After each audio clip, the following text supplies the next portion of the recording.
Hey guys, so I tried to go outside and it was very windy, and I realized that in the video the other day when the wind picks up you really can't hear what I'm saying at all. My hair does like flow in the wind, which is really nice, but I figured it was better that you could actually hear what I'm saying. So I'm inside on my couch, which you've probably never seen before, so welcome. I have some pretty cool art, on the wall because I'm a cultured lady, and my dad took those pictures and my mother-in-law got them printed for us, so here I am. Anyway, I didn't have too many questions that came in this week, but I did have a few really good ones that I want to get to. Starting with, do I need a plan in the gym, or can I just wing it? So that's a great question, and I think what a lot of us kind of default to is just winging it. And oftentimes there's really nothing wrong with that. So it kind of depends on where you are in, I guess, like your fitness journey. So if you're someone who is or has been relatively sedentary for, the last while, or maybe for forever, and you're just like not really in the habit of exercising, you're not sure, if you're gonna go to a gym, or if you're gonna work out at home, or if you're gonna do, stuff outside. The most important thing is that you're just doing something. So the structure of what you're doing is, kind of secondary to just doing something. So if you're just starting off, whether it's going for a walk or doing 15 minutes of yoga or doing an exercise class on your TV, basically anything is better than nothing. If you join a gym and you're not really sure what you're doing and you just kind of go around and do the weight circuit, or you hop on a couple pieces of cardio and call it a day, that's fine, because that's a step in the right direction. So the last thing that you want to do, and this is kind of a recurring theme in a lot of the stuff that I say, but the last thing that you want to do is kind of take on too much, go overboard, overcommit yourself, and then end up not following through. So you may have experienced, or someone who has kind of jumped in with both feet and said, starting Monday, I am committing to working out 6 days a week and I'm going to be there for an hour, and they get 3 days in and they're so sore that they're basically immobile, and there goes that. So the last thing that you want to do is bite off more than you can chew and end up so tired or injured or overworked that you can't maintain it. So in the beginning, really, just start small. Do something that feels manageable, that feels sustainable, and once you are in the habit of exercising regularly, then maybe you want to focus more on your program, what you're doing each time you go in. Are you splitting your days between cardio and strength? Are you doing metabolic conditioning? What are you doing for recovery? That sort of thing. Once you have a little bit of experience under your belt, to then focus more on a program. So it's not that you're not going to see any results if you're not following a structured program. You may, if you have specific goals in mind, obviously it always makes a difference to have kind of a roadmap or a game plan of, I want to do this, so here's how I'm going to get there. In the beginning, oftentimes your goal is just doing it on a regular basis, in which case don't sweat the small stuff, don't worry, don't go down the rabbit hole of trying to find the perfect Pinterest workout, when really the primary goal is just doing something on a regular basis. And then once you kind of have that aspect squared away, then you can get into a more structured, regimented program. I do want to note though that if you are someone who likes having not exactly deadlines, but kind of things to check off, then a structured workout program might help keep you accountable. So if you're feeling like, well, I could skip today because I don't really know what I'm going to do anyway, and I'm only going to go 5 days this week, so I can skip a couple. Sometimes having that structure can keep you more accountable and more on task, that you're like, this program is written for me to work out 4 days a week, and if I don't go today, then I'm getting into a whole mess of trying to make up that day. And so sometimes having that just accountability of a written program can help keep you on track, in which case go for it. I mean, really any program that you do and commit yourself to is likely gonna help you. So if you feel like having that kind of structure is a pro, go for it. If right now you feel like all I want is to show up regularly, then don't stress too much about exactly what you're doing for now. Just focus on getting there. So next question, Oh, I love this one. I want to do a 5K, a local 5K this spring, but I don't even know where to begin. What should I do?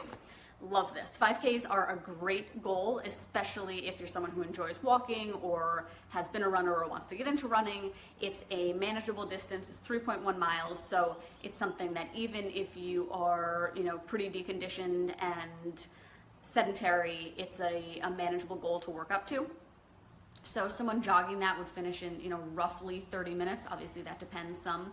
And then walking it, say you do 20-minute miles, is still, roughly an hour, likely somewhere in between. So there are a lot of programs. I'm just realizing how often I say "so" at the beginning of a sentence. So I'll have to work on that. There are a lot of programs out there like Couch to 5K that kind of walk you through these structured programs. I want to say that one's 12 weeks long. I'm not positive, but basically the idea is that you're starting where you are. So if you are, the answer to this is going to depend on the person.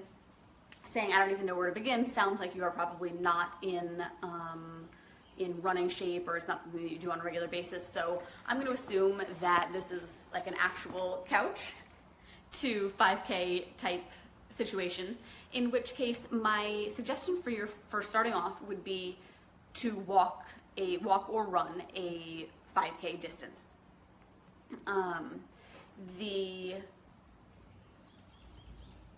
If you find that that's too far, that's fine. So basically walk either a 5K or as far as you can. And this is just to get an idea of your starting point, to kind of establish a baseline and figure out where to take your training from there. If you're able to complete the 5K, either walking or running, great. If you're not, then the primary focus is going to be just increasing your walking until you can get to that full distance. So presumably, from this person, I'm going to assume that you are able to walk a 5K right now, and that your focus is, ideally in running this event.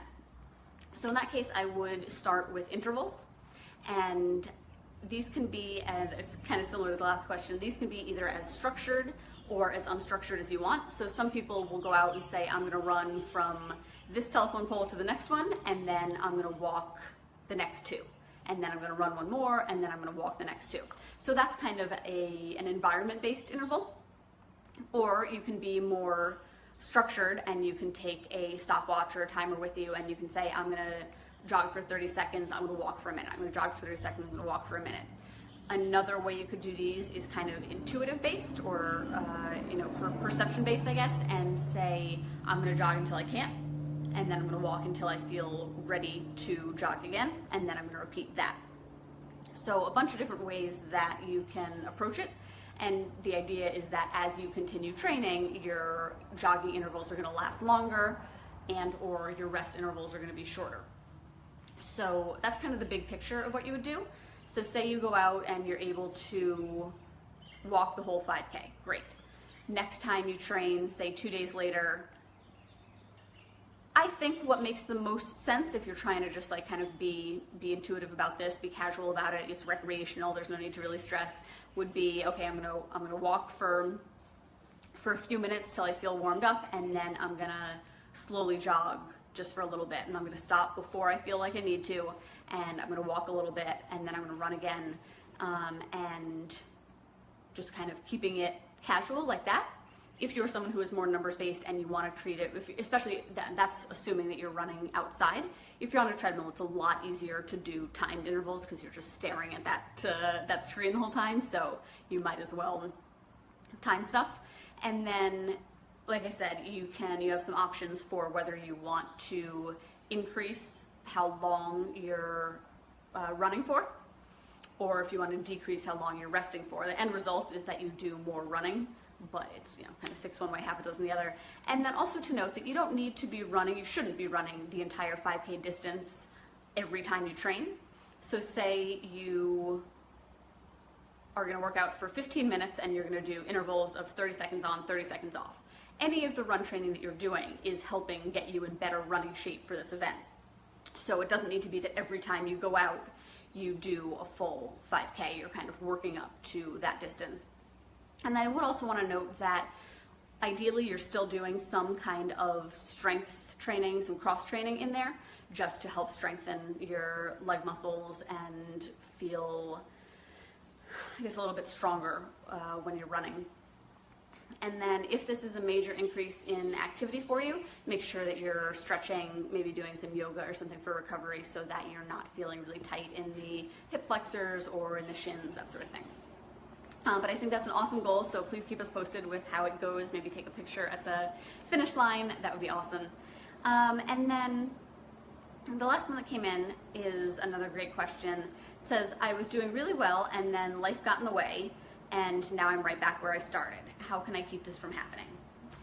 So first I want to tell you that, life happens, and that is something that probably everyone listening or everybody who hears this is, can relate to, is, yep, life just sometimes gets in the way.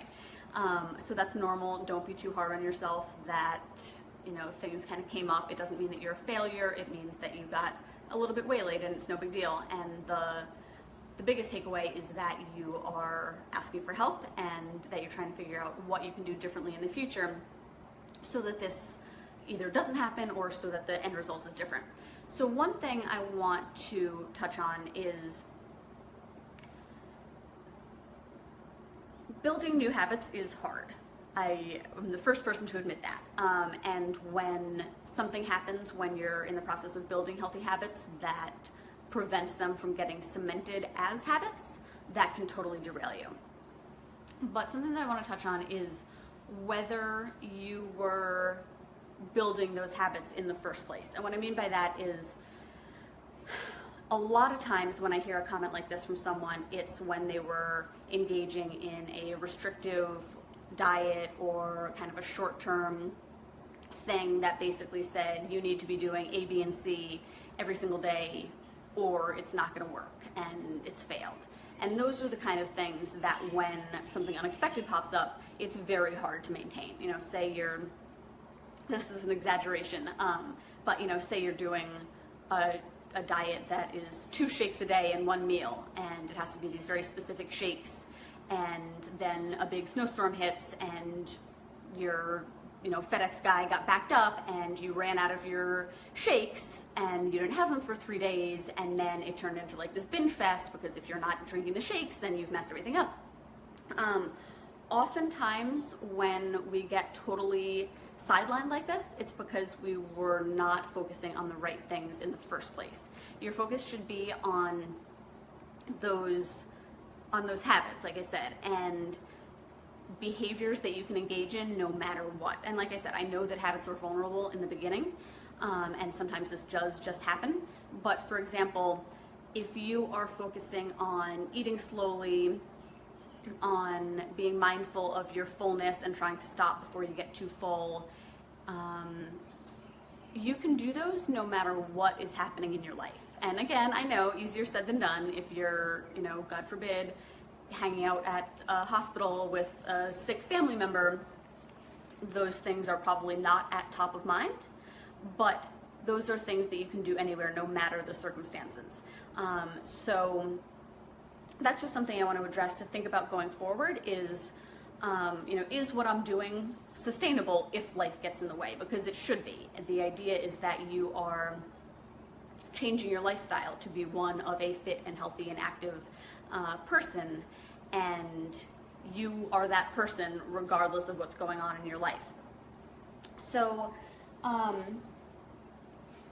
guess the shortest answer here is just start right back up again.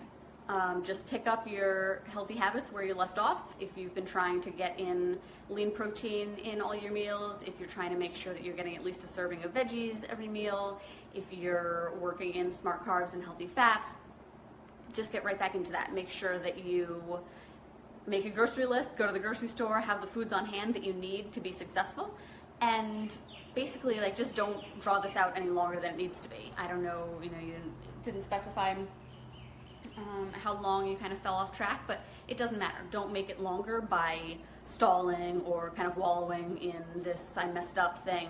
Just get right back on track. Most things are just a little blip on the radar as long as you catch them and turn things around as soon as you're aware. And then something else that I think might help is something I've talked about before, but is bare ass minimums, or BAMs. And these can come in really handy when life does just get crazy. And even though it would be nice to have your sleep ritual and be recovering well and relaxing and having these perfectly balanced meals all the time, when life gets hectic, like, that's just not realistic. So if you think in advance about what is the minimum you need to do each day to feel like you made healthy choices, or like you're sticking, with your goals, that your actions are aligning with your goals, think in advance about what you need to do. And then, when life gets hectic, have those be what you strive for. To use me as an example, I know that I will feel better if I get some kind of movement in. Maybe it won't be my scheduled workout, maybe it won't be, anything super purposeful, except for the fact that I'm just moving in general, and that's fine. But so one of my BAMs is, even if I'm traveling or even if I'm really busy, is to try to get in even just a few minutes, even 10 or 15 minutes, just to kind of break a sweat, move my body. And I know that that feeling changes my entire outlook for the day. Even if I'm really stressed or whatever the circumstances, I know, I made the choice to work out earlier today, and that helps me make better decisions the rest of the day. So that's like my movement one. And then exercise-wise or nutrition-wise, I really try to prioritize the lean protein and the veggies. And I know that if I can get both of those things in with each meal during my day, like, that is good enough. It might not be ideal, and maybe I didn't do anything else besides those things, but for me, that's a bare minimum that makes me feel like, okay, that was the best I could do today, and that's okay. So I would suggest that you think about what your BAMs are now, while you're in kind of a lull and things are going, sort of according to plan. And that way you're armed with those next time life does get crazy, because it's gonna happen again. And the fact that you reached out to ask this question means that you want to kind of rewrite the outcome next time, which I think is awesome. So to that, I would say, get right back on track. Make sure you grocery shop, have the foods on hand, prep what you need to just get back on track. Make sure that you get to the gym or do your movement tomorrow. Also figure out what your BAMs are so that you're armed with those in the future, and make sure that what you're focusing your time and energy on is building healthy habits that will ultimately become deep-rooted enough that even when life does get crazy, they are less likely to get disrupted like they were this time. So that wraps up the questions that came in today. Thank you guys so much for them. As always, you can comment in the group with questions. You can email me, esther@esteravant.com. I guess those are the ways you could send me like a pigeon or something, I guess. And if you have any questions about these, feel free to comment below and we can discuss there. Talk to you guys later.